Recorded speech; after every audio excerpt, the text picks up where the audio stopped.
I have a question that I would like for you to keep in the back of your mind as you listen to this podcast. Are you free? In my intro to this website, I shared that the focus of Wednesday Post would be social justice and that the central obstacle to achieving a more free and equitable world would be the albatross of slavery. I define slavery as anything that violates an individual or community's agency. This definition is so foundational to future posts that we need to take some time here to unpack its meaning in various expressions. The short Wikipedia article linked in the text version of this post takes only a few minutes to read. I encourage you to check it out later on. It defines agency as the capacity of individuals to act independently and to make their own free choices. Capacity in this definition is meant to refer to one's mental or physical ability to make their own choices.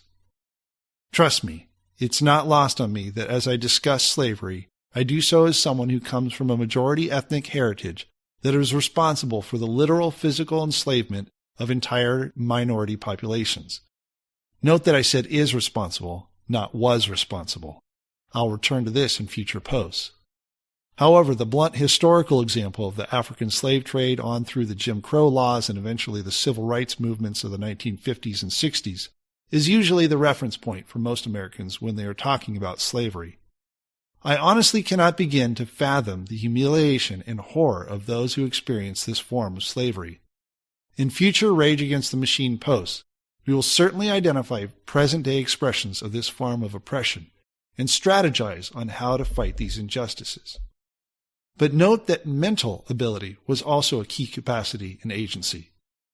The second form of slavery is a cognitive incarceration, in which an individual's or community's agency is violated without ever having realized it.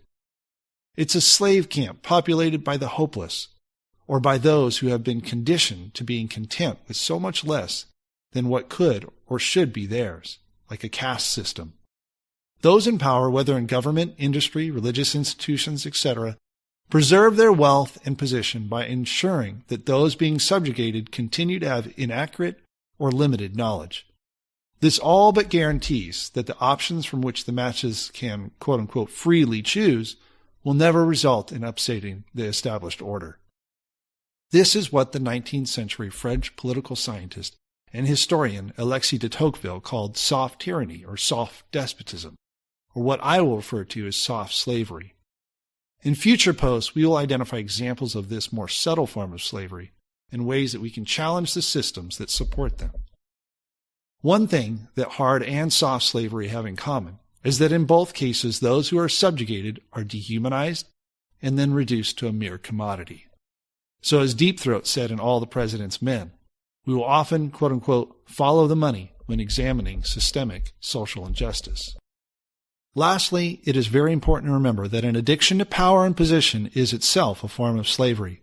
In his first-century letter to the church in Rome, the Apostle Paul reminded them that those who were free from righteousness, that is, they weren't living rightly, were in fact slaves to sin.